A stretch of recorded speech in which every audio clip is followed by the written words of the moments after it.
Next is Good Night and Good Luck.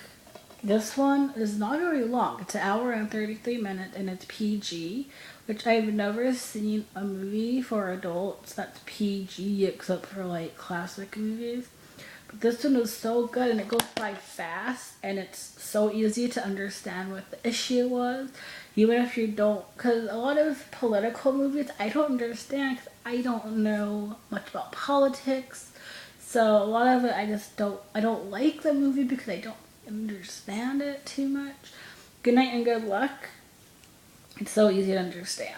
Okay, this was around the communist witch hunt that happened in America, started by Joseph McCarthy, and Edward R. Moore was accused of being a communist, and a lot of his staff was accused of being a communist, and actually one of the staff members killed themselves. Um, Not just because of that, but he had health problems. His marriage was, he had a really bad marriage. It was ending the same time, and the person that was working with Joseph McCarthy would not leave him alone, and he would write articles about him all constantly, and um, it just got to be too much, and he committed suicide, which was the fact that somebody played with somebody that much, like played with people that minds that much. It's just like he was a terrible person. It's and the thing is that back in the day they only had two parties, Republican and Democrat. You didn't have liberal or independent. You did have to choose a side. You had to choose where you wanted to vote.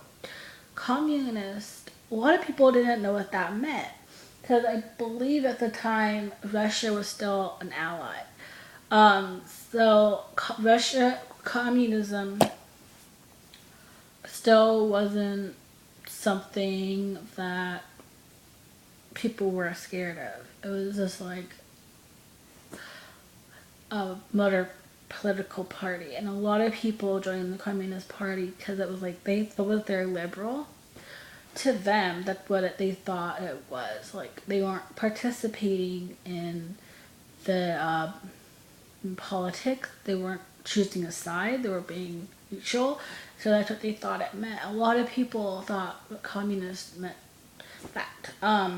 Lucille Ball registered as communist because her grandfather told her to, because like he thought that's what it meant. He thought it meant that they were not picking sides, and so that's why she did it. And I think a lot of people did do that because they thought it was not a big deal, and I don't think it really was a big deal as much as they would think it was. um, and a lot of the communist people were like old people, and so yeah, I know. And they did have someone from the military that they kicked out, but it wasn't because they thought he was a communist. They thought it was because his daughter was, and that's what kicked off Edward R. Moore's quest to like get Joseph McCarthy out of the Senate. Like that was his goal, was to like get him out of there, and that was the start. And then of course he got accused, and that pushed it along a lot more. But the thing is that George Clooney directed this movie, and he did a really good job. And like it's very long, but and it gets to the point, which I appreciate. And they don't add a lot of Hollywood stuff and like making it more exciting. I mean, I looked up the information, and they got every pretty much. They focused on the main points, and they did such a good job. And they looked up the people that were playing, and they got the information accurate, and it was amazing. It has David Strathairn, him. I've never seen a movie of him with him, and he played Edward Armour, and he was fantastic, amazing. And Patricia Clarkson, who was becoming one of my favorite actresses. She played Robert Downey Jr.'s wife. They had to hide their marriage, and it was just so good. They were so good. And then George Clooney, Jeff Daniels was great. Frank Langana, I don't know who that is. I'm not sure who he played. I don't know. But this was so good. I recommend it. And like I said, it's very easy to follow, but you really only focus on the important points of what was going on. And they don't really, I don't think that they did it at all. I don't think they really made it anything up, really. And it's really rare in these like true story movies.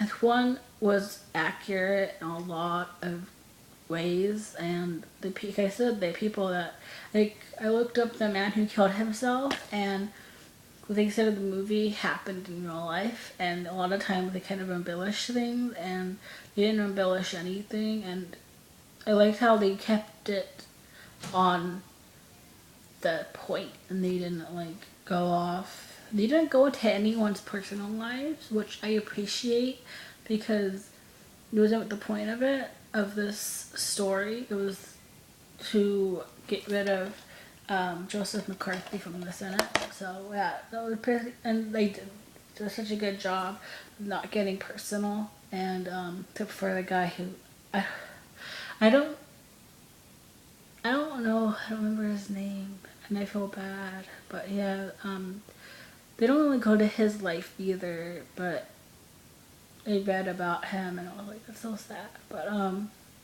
yeah, I've given the movie, give it 2 thumbs up, 5 out of 5 stars. Anyone needs to watch, and it's educational, and it's so good. So it is all goodbye.